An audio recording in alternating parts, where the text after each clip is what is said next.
On n'entend pas beaucoup, on n'entend pas même du tout Marine Le Pen ni Jordan Bardella ces derniers jours sur la crise, sur les incendies en Gironde. Est-ce que ça veut dire finalement que le RN trouve que c'est bien géré par le gouvernement? Non, mais Marine Le Pen, Jordan Bardella se sont exprimés à plusieurs reprises. Alors, on est en période estivale, ça sert à rien d'aller courir les plateaux télévision pour constater une situation qui est dramatique. On a bien entendu, Marine Le Pen et Jordan Bardella ont témoigné de leur soutien, notamment aux sapeurs-pompiers, aux élus, aux agriculteurs, à tous ceux qui sont mobilisés ces derniers jours. Mais il y aura le moment après où il faudra tirer les conséquences de ce qui n'a pas été anticipé, de ce qui n'a pas été fait. Ça sera le temps de la politique. Là, aujourd'hui, nous, l'objectif, c'est pas de polémiquer, parce que si vous les invitiez, s'ils étaient, ils étaient omniprésents, ça serait... les Non, A400, mais voilà, notamment. et parce qu'il y a quand même des Certains choses. C'est-à-dire problèmes. qu'il faut à la fois ne pas polémiquer, parce qu'il faut surtout être en soutien, je vous le dis, aux sapeurs-pompiers. Je vois ceux même du Loiret, de mon département, qui sont allés en colonne sur le territoire de Gironde pour aider leurs collègues. Mais il y a quand même la nécessité de ne pas mettre la poussière sous le tapis. C'est le rôle des gouvernants de prévoir, et on voit bien qu'un certain nombre de choses n'ont pas été prévues, que d'autres étaient prévues et ont été annulées par le bloc central. On pourra parler des Canadair et de Monsieur Attal. On va y Et revenir. donc, il faut regarder de manière froide la situation pour que ce que nous vivons aujourd'hui ne se reproduise pas dans les années à venir, parce que malheureusement, c'est un combat, c'est ce combat contre les incendies, ce combat contre le réchauffement climatique qui est derrière la question des incendies, est un combat qui est devant nous encore. Ce drame, c'est cet incendie en Gironde. Il y a une cinquantaine d'incendies en ce moment sur l'ensemble du territoire. Quatrième canicule depuis le mois de mai, une sécheresse extrême quasiment partout. Est-ce que ça vous a fait changer d'avis sur le degré de priorité accordé à l'écologie?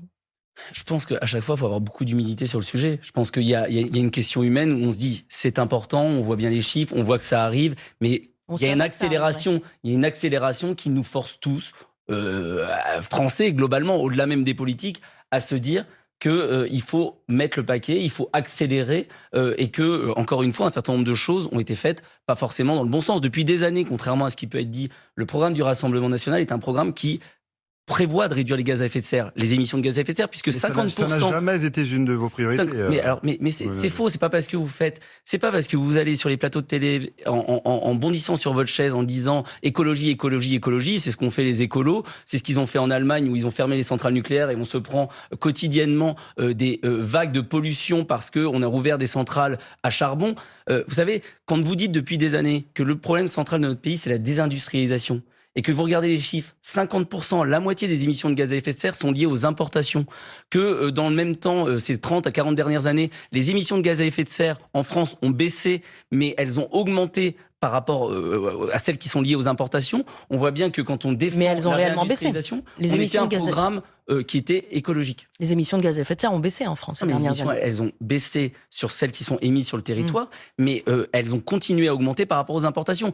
Vous savez, c'est pas comme le nuage de Tchernobyl où à une époque on nous a dit ça s'arrêtera aux frontières. C'est une vision internationale, une vision mondiale qu'il faut avoir de la lutte contre le réchauffement climatique.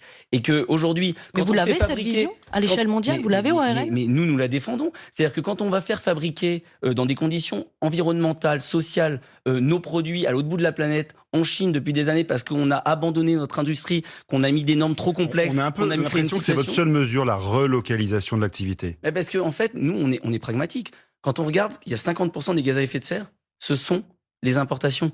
On ne va pas s'occuper des 2 ou 3%. Alors bien entendu, on va encourager le changement des modes de production, Il y a l'agriculture l'électrification des usages. Mais l'agriculture, elle fait déjà énormément d'efforts. Il faut continuer. Tous les domaines, personne ne doit être exempt de travailler et de réduire ses émissions, de moins polluer. Mais aujourd'hui, permettez-moi de le dire, il faut s'attaquer à l'éléphant qui est au milieu de la pièce avant de s'attaquer à la souris qui est dans un coin Thomas de cette pièce. Ménager, l'écologie n'a jamais été une de vos priorités historiquement. Il y a encore 3 ans, vous doutiez, vous personnellement, Marine Le Pen aussi, des conclusions du rapport du GIEC. Vous avez dit, il y a 3 ans, en 2023, ces conclusions étaient exagérées.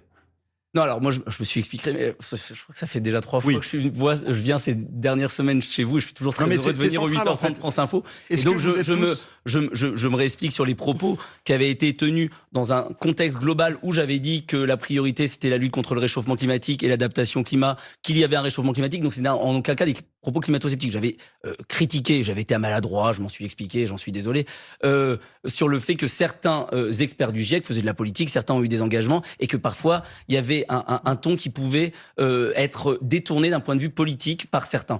Mais Aujourd'hui, je vous le dis, il n'y a aucune ambiguïté au Rassemblement national. C'est une priorité. Plus personne n'est climato-sceptique. Julien Audoul qui dit en 2019 il faut plutôt s'intéresser au réchauffement islamiste qu'au réchauffement climatique. C'était un trait d'esprit, un trait d'humour et des propos de Julien Audoul qui en a l'habitude parce que voilà. Mais c'est vrai que c'est deux sujets qui sont importants. La question de l'islamisme est un sujet important. La question du réchauffement climatique en est un autre. Ce sera une priorité en 2027 Ça sera une priorité, bien entendu. Il y aura immigration, pouvoir d'achat, sécurité et écologie. Santé, environnement. Vous savez, on est un programme de gouvernement, on est un parti de gouvernement, on a un programme qui doit traiter de l'ensemble des sujets. Souvent, parce qu'on nous interroge beaucoup plus sur ces questions, on est sur les questions de sécurité et de migration historiquement, mais on a un programme sur tous les thèmes, sur la santé, sur les mobilités, sur le transport, sur l'environnement, sur tout ce qui fait la vie des Français. Mais ça passera par quoi, par le plan clim ? Non, mais ça passera par un plan global. On peut reprendre détail par détail. En termes d'adaptation, parlons concrètement. Elle a deux volets. L'adaptation, elle a un volet d'adaptation passive, notamment si on parle vis-à-vis du réchauffement. Parce qu'il y a le réchauffement, il y a aussi l'impact du dérèglement. On voit bien qu'il y a des phénomènes de plus en plus violents, réguliers, qui arrivent avec, par exemple, des périodes d'excès d'eau, avec des grosses périodes d'eau, et puis d'autres, des périodes de sécheresse. Mais sur la question bâtimentaire, sur la question des canicules, nous l'avons dit, il y a une adaptation qui est passive, c'est-à-dire de mettre en place l'isolation de nos bâtiments. Donc c'est pour ça que nous avons un plan 100% rénov qui va permettre à l'ensemble des Français sans condition de ressources de bénéficier de prêts à taux zéro de très long terme qu'ils rembourseront grâce aux gains d'économie d'énergie qu'ils réaliseront, avec l'installation notamment de pompes à chaleur réversibles qui permettra de faire le chaud et le froid, et avec une électricité qui est décarbonée, c'est-à-dire de plus dépendre de l'étranger. C'est une mesure incitative. Ah non, mais de toute façon, vous forcerez personne à aller changer la chaudière. Mais si vous leur donnez les moyens de le faire, leur donnez les moyens que ça ne leur coûtera rien, puisqu'en fait, ils ne rembourseront un prêt à taux zéro que l'État prendra en charge sur la partie des intérêts, uniquement grâce aux économies d'énergie. Parce que quand vous isolez votre maison, quand vous mettez une pompe à chaleur réversible, vous allez faire des économies. Et on vous dit, une partie des économies, 50%, vous le mettez dans votre poche en gain de pouvoir d'achat, c'est un progrès. Et l'autre, vous remboursez progressivement ce prêt auprès des Français. Mais il y a un enjeu aussi de souveraineté. Et c'est pour ça que nous sommes pro-environnement, puisque nous sommes souverainistes. Il y a nécessité urgente à se détacher des pays du Golfe, de notre dépendance au carbone et de dépendance au pétrole et à ces pays qui aujourd'hui nous fournissent parce que nous n'avons pas de pétrole en France. Alors justement, en matière de souveraineté, le ministre de l'Industrie, le gouvernement a fait savoir hier qu'il voulait faire émerger une filière française des industriels impliqués dans la lutte contre les incendies. Vous applaudissez des deux mains ? Mais oui, j'espère que ça ira au bout. J'espère que ça se fera, mais on a notamment un leader, on a aussi Airbus. On peut se demander pourquoi la France, avec un certain nombre de pays européens, comme ça a été le cas pour Airbus, ne se sont pas saisis de ce dossier. Alors on voit qu'il y a quand même les kits A400M que le Rassemblement national, dès 2025, alors même que nous avions déposé cet amendement pour équiper nos A400M de ces prototypes, les macronistes et la gauche avaient refusé cet amendement. Il y a nécessité, bien entendu, à être aussi à la pointe d'un point de vue industriel. Voir des avions européens aider la France, comme c'est le cas aujourd'hui, à venir au bout des flammes, en Gironde, c'est une bonne nouvelle également ? Alors, il y a des avions qui sont de pays de l'Union européenne, il y en a d'autres qui sont de la Suisse, de la Turquie. C'est dans tous les cas, quand c'est comme ça, grâce à un mécanisme de la Commission européenne. Mais ce sont quand même des pays européens, et nous, on a toujours été pour la coopération. C'est-à-dire qu'à un moment, c'est pas les avions de Madame von der Leyen. C'est pas la technocratie européenne. C'est l'intelligence de ces différents pays, les investissements de ces différents pays qui sont des nations souveraines, qui travaillent ensemble. Mais ça pourrait être demain, comme ça a été quand il y a des catastrophes, même au niveau au-delà de l'Europe, aux États-Unis ou au-delà des frontières de l'Union européenne. C'est grâce à l'argent que chaque pays met dans l'Union européenne que ce mécanisme peut avoir lieu. Non. Là, aujourd'hui, parce que c'est pas l'argent de l'Union européenne qui finance les Canadair turcs ou suisses. Non, mais le mécanisme qui vise à mutualiser toutes ces forces, c'est un mécanisme... Il y a deux choses. Il est financé par les pays européens. Il y a deux choses. Il y a des achats communs, rescue, qui existent. Et ça, bien entendu, nous, on a toujours dit que des coopérations ciblées, on le disait par exemple dans la lutte contre l'immigration, il faut travailler en mettant en commun nos marines nationales, en travaillant et en mettant en commun notre matériel. Ça, c'est la belle Europe. C'est l'Europe que l'on défend. Une Europe des coopérations, des nations, où il y a un travail en commun. Mais on se rend bien compte aussi que ce sont des nations souveraines qui aussi ont du matériel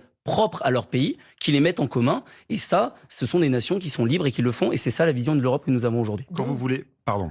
Allez-y, Pierrick. Quand vous voulez réduire la contribution de la France à l'Union européenne de moitié si vous arrivez au pouvoir. Vous ne craignez pas que ce genre de dispositif en pâtisse? Alors la contribution nette, nous souhaitons la faire revenir sur ce qui existait du temps de Jacques Chirac, qui n'était pas connu pour être anti-européen. Le monde a changé. Le monde a changé depuis Jacques Chirac, Thomas Ménager. Oui, mais parce qu'il y a eu des compétences qui, pour nous, doivent être et rester nationales. Qu'il y ait des coopérations dans des domaines ciblés comme celle-ci, nous ne sommes pas défavorables. Mais comme je vous le disais, ça a augmenté de 6 milliards cette année.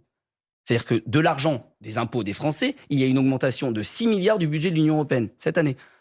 Ces 6 milliards, ils pourraient être utilisés directement en France pour acheter nos Canadair, pour acheter et donner des moyens supplémentaires pour des camions, pour les feux de forêt, parce qu'on parle beaucoup des moyens aériens qui sont bien entendu un élément majeur, mais il y a aussi un manque de moyens sur le terrain. Il faudrait atteindre 10 000 camions de feux de forêt pour pouvoir être en capacité de défendre nos forêts, de protéger nos forêts, de protéger les habitations. C'est pas des vases communicants, c'est pas à cause de ces 6 milliards que les Canadair n'ont pas été commandés, Thomas Ménager. À cause d'eux, mais malgré tout, c'est de l'argent qui part au sein de l'Union européenne et qui revient de manière moins importante. Il faut expliquer aux Français, c'est la contribution nette que nous souhaitons réduire. Parce que quand nous envoyons une partie de notre argent, il y en a une autre partie qui part à d'autres pays, à d'autres qui des fois financent la concurrence déloyale d'un certain nombre de marchés au sein de l'Union européenne qui viennent concurrencer nos entreprises. On dit juste que... C'est l'idée de la solidarité européenne. Oui, mais les Français n'ont plus envie, je le pense, du moins nous le défendons, de continuer à verser à fonds perdus et de récupérer beaucoup moins que ce qu'ils versent. Non, mais moi, je vois bien qu'il y a des choix politiques, et les choix politiques, nous le défendons devant les Français. Oui, à une Europe des nations et des coopérations sur des sujets majeurs, des sujets d'avenir, et la sécurité civile en fait partie. Mais après, demander et financer l'Union européenne, des technocrates non élus à Bruxelles, avec notre argent, c'est non. On a d'autres choix et d'autres besoins en France. On va continuer à évoquer les moyens alloués à la lutte contre les incendies dans une minute avec vous, Thomas Ménager. Le temps du fil info, puisqu'il est 9h moins le quart. L'essentiel avec Antoine Geoffrin. La journée s'annonce favorable en Gironde, météo plus fraîche qu'hier pour les pompiers qui luttent encore contre les flammes. La nuit a été calme. D'après la préfecture, le feu toujours stabilisé, 42 000 hectares parcourus, ça ne bouge pas. La préfecture annonce par ailleurs 2 arrestations cette nuit, 2 personnes soupçonnées de départ de feu dans cette zone. Au sud de Paris, la reprise de l'incendie est fixée dans la forêt de Fontainebleau. Les flammes ont parcouru 11 hectares, pas un feu violent selon les pompiers qui maintiennent un gros dispositif sur place. Ils sont 250 cette fois-ci au sud-est de Brignoles dans le Var où l'incendie qui a pris hier après-midi a parcouru une centaine d'hectares. Bombardement russe sur Kiev et sa périphérie cette nuit. 74 missiles, 284 drones d'après l'Ukraine. 8 morts au moins selon les autorités ukrainiennes, dont une famille de 6. 2 enfants figurent parmi les victimes. La croissance de la France au deuxième trimestre, elle atteint 0,2% selon les chiffres de l'INSEE. Elle était en baisse de 0,1% au premier trimestre. Et puis jeudi 30 juillet aujourd'hui, c'est le jour du dépassement. Nous avons consommé depuis janvier ce que la Terre met un an à reconstituer. France Info. Le 8h30 France Info, Pierrick Bonneau, Marie Bernardo. Et Thomas Ménager, notre invité jusqu'à 9h. Depuis le début de la semaine, vous, au Rassemblement National, vous livrez une bataille de chiffres, une comparaison des votes à l'Assemblée aussi sur les réseaux sociaux, avec la France Insoumise, avec les macronistes, pour savoir qui a fait le plus pour les pompiers et la sécurité civile. Est-ce que c'est à la hauteur de la crise qu'on traverse aujourd'hui là ? Il y a eu beaucoup de désinformation de la part de nos collègues d'extrême gauche de la France Insoumise, donc il semblait logique de bien entendu rétablir les vérités. Bon, vos collègues du Monde ont fait un point précis des votes, de la réalité de chacun. Après, voilà, c'est le jeu de la politique. Vous êtes responsable, enfin je suis responsable devant les électeurs de ma circonscription, nous sommes collectivement responsables de ce que nous avons voté. Nous assumons pleinement d'avoir proposé, par exemple, d'augmenter le budget des SDIS en permettant qu'une part de la CS... Si on regarde les chiffres, voilà, vous allez me dire pourquoi, mais l'amendement que nous avions déposé dans le cadre du budget, c'était de permettre qu'une part de la TSCA, c'est-à-dire la taxe sur les contrats d'assurance, à hauteur de 1,1 milliard, soit fléché vers les SDIS à la place d'aller vers la CNAF, la Caisse nationale des allocations familiales, qui est excédentaire. Il y avait un excédent. Un excédent de 1 milliard. Plutôt qu'il dorme sur les caisses, nous avions dit nous préférons l'envoyer aux SDIS parce qu'il y a une urgence à financer les moyens de lutte contre les incendies. Sauf que du coup, le SDIS, les moyens du SDIS n'ont pas été renforcés puisque les députés du RN ont voté contre un amendement de la gauche qui visait à augmenter les moyens du SDIS avec cette taxe sur les assurances. Donc on est au statu quo finalement. Non mais attendez, vous pouvez pas, sur le service public, dire n'importe quoi. c'est pas n'importe quoi, c'est la réalité. On les a sous les yeux. L'amendement du Rassemblement national permettait d'augmenter. Il y avait un autre amendement. Il n'a pas été voté, cet amendement. Il n'a pas été voté par la gauche, par les macronistes. Très bien. Donc, il y avait un autre amendement de la gauche et de l'extrême gauche qui était, comme vous le dites, d'augmenter les budgets du 10, mais il faut regarder les petites lignes, c'est comme les contrats d'assurance. Et justement, c'est le cas. En augmentant la taxe sur les contrats d'assurance, c'est-à-dire en augmentant les contrats d'assurance de toutes les personnes qui nous écoutent ce matin sur France Info. Donc oui, nous nous défendons au Rassemblement national de dire que dans le pays le plus taxé au monde, alors même que les Français n'arrivent pas déjà à boucler leur fin de mois, si on doit financer nos pompiers, ça ne passe pas par une augmentation des contrats d'assurance, ça passe par des économies, par des redirections et par des choix politiques et non par la facilité de la vache à lait française des Français qui payent leur contrat d'assurance pour financer d'autres choses. En mai 2023, les écologistes déposent un autre amendement pour mettre en place des sortes de pare-feux d'arbres de feuillus entre les parcelles d'arbres résineux, très inflammables pour éviter que le feu se propage. Objectif donc ralentir les incendies. Vous votez contre également. Alors, il y a entre 2-3 000 amendements à chaque PLF, donc je ne connais pas les petites lignes, parce que quand ils mettent ça en place, quel était le financement ? J'ai pas la réponse. Voilà, c'est ça le vrai sujet. C'est qu'avec la gauche, le financement, c'est toujours simple, c'est une augmentation d'impôts ou de taxes pour le financer.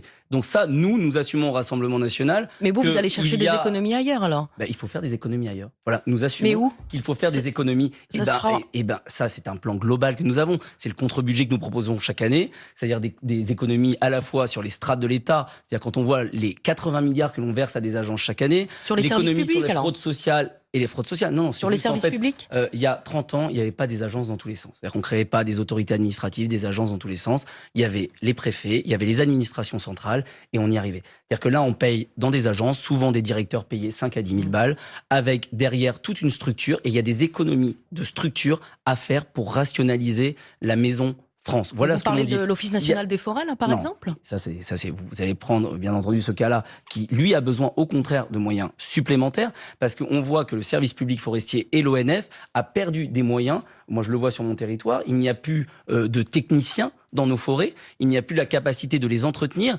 Et nous avions proposé un mécanisme qui a été un léger manque à gagner pour l'État, mais qui aurait été un levier important lors d'un amendement que nous avions déposé. C'était de donner un crédit d'impôt aussi pour les propriétaires privés pour débroussailler leur forêt. Parce qu'on se rend compte que, bien entendu, il y a la question curative, c'est-à-dire les moyens aériens, les moyens terrestres, mais il y a la question préventive, c'est bien entendu toute la lutte contre le réchauffement climatique, mais qui ne dépend pas de nous, vous le savez, on en a parlé uniquement.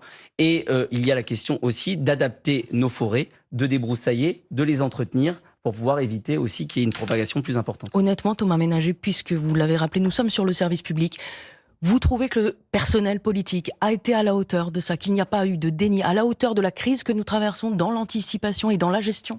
L'ensemble du personnel politique, Thomas Ménager. Je vous l'ai dit avec beaucoup d'humilité et je m'inclus dedans. Voilà, moi, j'ai aucun problème.